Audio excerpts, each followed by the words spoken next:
Assalamualaikum Dr. Akidah yang dikasihi. Saya Hamizah, wakil dari kumpulan ini, ingin membentangkan satu isu berkenaan dengan kehidupan penduduk bandar di Malaysia. Sebelum itu, saya ingin memperkenalkan ahli kumpulan yang terdiri daripada saya Hamizah Zubir, Diana Oktamalia, Rabiatul Adawiyah, Rosazlin dan Siti Fatimah Az-Zahra. Isu yang akan dibincangkan ialah isu kemiskinan bandar dan kos sara hidup di Kuala Lumpur.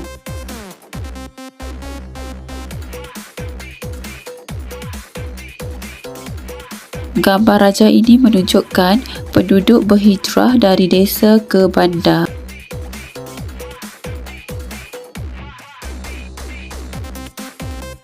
Sebenarnya, isu kemiskinan ni bukan isu yang biasa, tetapi yang merupakan isu global yang sedang dihadapi oleh banyak negara. Seterusnya, punca kemiskinan di bandar. Urbanisasi, satu proses perubahan terhadap sesuatu kawasan daripada luar bandar ke bandar, iaitu berlaku apabila penempatan bandar berkembang menjadi bandar yang lebih besar dan kompleks. Okey, slide seterusnya menunjukkan proses urbanisasi. Proses ini menunjukkan penduduk luar bandar melakukan migrasi ke bandar, kos sara hidup yang tinggi, lebihan tenaga kerja, iaitu peluang pekerjaan menjadi semakin terhad.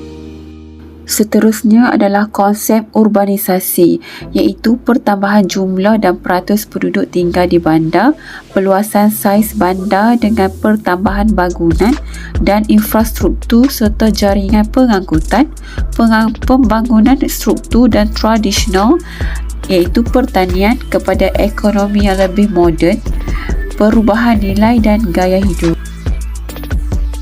Okey, seterusnya menunjukkan pertambahan jumlah dan peratus penduduk di Kuala Lumpur. Okey, carta pie ini menunjukkan etnik terbesar Melayu 45.4%, Cina 42.8%, India 10.2% dan lain-lain 1.6%.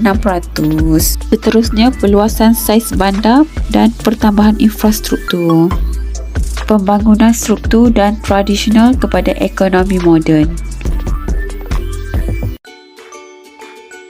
Okey, seterusnya perubahan nilai dan gaya hidup. Migrasi pula merupakan pergerakan, perpindahan atau pengijrahan penduduk dari satu tempat ke satu tempat yang lain, sama ada merentasi sempadan antarabangsa maupun sempadan negeri. Okey, seterusnya 5 jenis migrasi. Okey, salah satu contoh yang saya beri adalah migrasi bermusim. Dia contohnya berlaku apabila musim tengkujuh di Kelantan dan Terengganu. Penduduknya berpindah ke Kuala Lumpur untuk mencari kehidupan yang lebih selesa. Okey, untuk migrasi bandar ke bandar ni, penghijrahan secara berperingkat dari bandar kecil ke bandar lebih besar.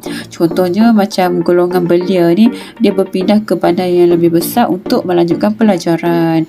Ataupun migrasi bandar ke luar bandar ni, macam golongan pesara yang lebih selesa tinggal di luar bandar. Sebab apa? Sebab persekitaran yang lebih segar dan sunyi. Terusnya, kesan positif daripada proses pengijrahan migrasi.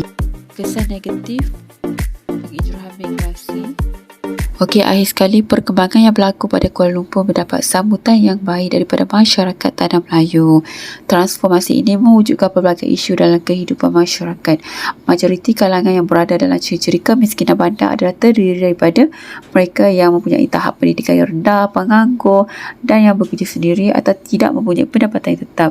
Jadi, langkah-langkah untuk mengatasi perkara ini perlu diambil dengan segera untuk mencapai status negara maju. Sekian, terima kasih.